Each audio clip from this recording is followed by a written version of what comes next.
पीड़ा हुई और उन्होंने उनसे 3 सुझाव अलग दिए। एक तो आप शिक्षा ग्रहण कीजिए, आप राजनीति में आइए और समाज के लिए काम कीजिए। और उसके बाद गांधी जी जब भारत आए तो उन्होंने मनीलाल डॉक्टर को मॉरिशस भेजा कि आप जाइए और भारतीयों के उत्थान के लिए काम कीजिए। और इसके साथ जब हम भाषा की बात कर रहे हैं प्रवासियों की, तो आप देखिए गांधी जी ने इंडियन ओपिनियन की शुरुआत की थी। तो वो इंडियन ओपिनियन की जब उन्होंने शुरुआत की तो उन्होंने केवल अंग्रेजी को नहीं रखा। उस इंडियन ओपिनियन के अंक को आप देखिए तो उसमें अंग्रेजी है, उसमें गुजराती है और उसमें तमिल है और हिंदी भी है। एक साथ एक समाचार पत्र 4 भाषाओं में प्रकाशित करना, वो भी दक्षिण अफ्रीका में जब फिनिक्स आश्रम बना लिया, तो वो गांधी जी का जो प्रवासियों को भाषाओं के लिए कितना योगदान है आप उसे समझ सकते हैं। और उसके बाद जब वो मणिलाल डॉक्टर भी जब मॉरिशस गए तो उन्होंने कितना बड़ा काम किया वहां पर। और उन्होंने भी जब निकाला तो वो हिंदुस्तानी अखबार निकाला। उस हिंदुस्तानी अखबार के माध्यम से उन्होंने लोगों को जागृत किया और वो अखबार भी शुरू हुआ था, आप जानते हैं, अंग्रेजी गुजराती में, और बाद में उसको हिंदी में भी मुझे उसके अंक लाने को मिला। क्योंकि मेरा एक काम था जो मुझे लगभग 20 वर्षों में किया, वो 27 देशों की हिंदी पत्रकारिता। तो ये पत्रकारिता नहीं है, उसमें भाषा भी है। उस देश में प्रवासी कैसे गए, वहां पर हिंदी कैसे आगे बढ़ी और उस भाषा के लिए कितना संघर्ष हमने किया, ये सबसे बड़ी बात है। आप देखिए आज दक्षिण अफ्रीका जाएं तो उनका हिंदी शिक्षा संघ का एक बड़ा भवन है और वो काम कर रहा है, लेकिन उसके पास उसका लोगों के कारण उसका त्याग है। मॉरिशस में हिंदी किस प्रकार बैठकाओं में शाम को पढ़ाई जाती थी। और हिंदी के लिए मुझे याद आता है जब मैं पत्र पत्रिकाओं का काम कर रहा हूं तो आप देखिए मॉरिशस से एक पत्रिका दुर्गा निकलती थी, हस्तलिखित पत्रिका, 64 पेज की पत्रिका हाथ से लिखकर लिखी जाती थी। और उससे उद्देश्यों में एक उद्देश्य था, उसका एक उद्देश्य बड़ा महत्वपूर्ण है कि फ्रेंच और अंग्रेजी पर लट्टू होने वालों को यह बताना कि हिंदी कितनी दमदार भाषा है। यह उसके उद्देश्यों में एक उद्देश्य था। तो इस प्रकार ये जो हमारी हिंदी आज जो भी स्थिति है, मुझे सभी वक्ताओं ने, लेकिन वो जो हमने संघर्ष किया है, यहाँ पर भावना जी बैठे हैं, सुरीनाम में रही वो काफी साल, उनकी पुस्तक है। आप देखिए सुरीनाम में कितना संघर्ष किया गया हिंदी के लिए। 1844 से शुरू हो गई और उसके बाद उसको मुझे याद है वहां पर हिंदी दिवस उस दिन मनाया जाता है जिस दिन सुरीनाम सरकार ने हिंदी को मान्यता दी। तो इस प्रकार, लेकिन अब देखिए उसके साथ साथ वक्त के साथ साथ आप देखेंगे कि जिस प्रकार गांधी जी ने दक्षिण अफ्रीका में शुरुआत की, मॉरिशस में संघर्ष किया, और विश्व में तो आप देखते हैं फिजी एकमात्र ऐसा देश है जिसमें हिंदी को वहां पर सांविधिक मान्यता दी। संविधान में अगर हिंदी को मान्यता देने वाला भारत के बाहर एकमात्र देश है तो वो फिजी देश है।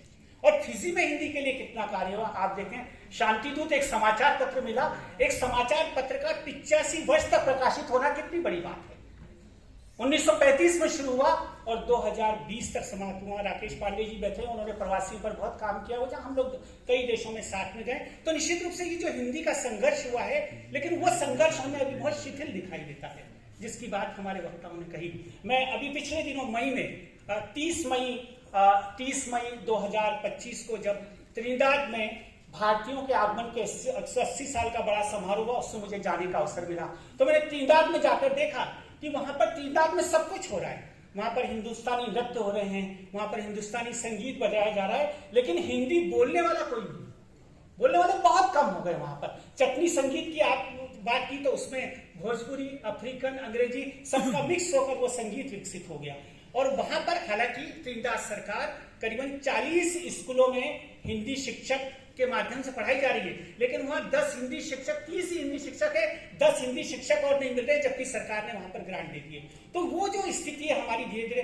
दूसरा, आप जानते हैं कि हिंदी का अलग अलग स्वरूप विकसित हो गए। जैसे फिजी में अगर हिंदी आगे चली तो वो फिजी बात बन गई। वहां पर देखिए अभी सुब्रमण्य ने 2 बड़े ग्रंथ निकाल दिए, डउका पुराण प्रकाशित कर दिया, माँ उनका अभी ग्रंथ आ गया जो फिजी बात में एक अलग शैली विकसित हो गई।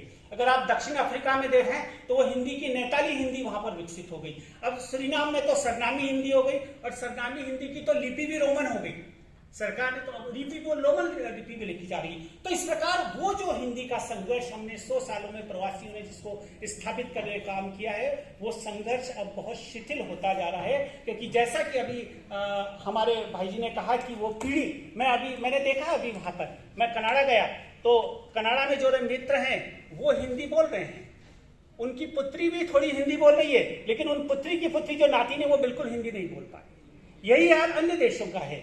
सुरीनाम में शर्मिला रामरतन, उनकी माता हिंदी बोल रही है, वो हिंदी बोल रही है, लेकिन उनकी बेटी सत्र का संचालन अंग्रेजी में कर रही है। तो इस प्रकार ये जो पीढ़ियों का अंतराल आ रहा है, उससे हमारे लिए बहुत एक चुनौती की बात है कि हम उसको अपने घर की शुरुआत रखें। खैर, मेरे पास बहुत सारे उदाहरण हैं। अभी अभी हमने एक और प्रयास किया है कि 70 देशों में हिंदी की क्या स्थिति है विश्व में हिंदी, इसे लाने का प्रयास किया और इसे 70 देशों में लिखा है। तो हिंदी का जो फलक है, अब आप जानते हैं, यदि आप विदेश मंत्रालय की वेबसाइट पर देखेंगे तो 209 देशों में लगभग 4.5 करोड़ प्रवासी भारतीय हो गए उनकी संख्या। तो ये प्रवासी भारतीय हमारे राजदूत हैं, ये भाषा के राजदूत है, और खाली हिंदी के नहीं है, सारी भारतीय, हम खाली हिंदी की बात नहीं करते, सारी भारतीय भाषाओं की बात करते हैं, हम तमिल की भी बात करते हैं। मुझे पिछले दिनों मलेशिया जाने का मौका मिला, तो मैंने देखा कि जो हिंदी भाषी की तुलना में जो अन्य भाषा भाषी कितने समर्पित है, तमिल भाषी कितने समर्पित है। तमिल मलेशिया में 562 स्कूलों में 1 लाख बच्चे तमिल माध्यम से प्राथमिक शिक्षा में पढ़ रहे हैं। आपको आश्चर्य होगा उन्होंने कितना बड़ा अपनी भाषा को संरक्षित करने का काम किया, और तमिल माध्यम से पढ़ रहे हैं। उसके साथ साथ उनको अंग्रेजी और वहां की मलय भाषा भी पढ़ाई जाती है, ताकि प्राथमिक शिक्षा वो तमिल में ले ले, उसके बाद वो चाहे तो मलय से पढ़े चाहे अंग्रेजी से पढ़े। तो वो हम हिंदी भाषियों को भी सीखना चाहिए कि हमारे ये जो देश है, जो तमिल, इतने देशों में, आप सिंगापुर में देखिए तमिल किस तरह बढ़ी है, मलेशिया में देखिए तमिल किस तरह बढ़ी है। तो हम हिंदी भाषी जो है उनको भी वो समर्पण के साथ काम करना है कि जो हमारे मॉरिशस है, जो गयाना है, जो ट्रिनिडाद है, वहां पर हिंदी के लिए हम क्या कर सकते हैं। खासकर हिंदी शिक्षण के अनेक चुनौतियां हैं। आप जानते हैं कि जो हिंदी का सबसे बड़ा नेटवर्क विश्व में हिंदी शिक्षण के माध्यम से है। जापान में 110 सालों से हिंदी पढ़ाई जा रही है। अमेरिका में सबसे ज्यादा हिंदी पढ़ाने वाले 64 से ज्यादा महाविद्यालय विश्वविद्यालय हैं, और वहां पर नई टेक्नोलॉजी के माध्यम से हम हिंदी को किस तरह पढ़ा सकें। अभी मॉरिशस तो मुझे कम से कम 8-9 बार जाने का मौका मिला। ट्रिनिडाद में गया तो वहां पर भी हिंदी शिक्षण के वही पुराने तरीके चल रहे हैं। तो वहां पर नई टेक्नोलॉजी को लाकर हम हिंदी को कैसे बढ़ाएं, नई पीढ़ी को कैसे आकर्षित करें,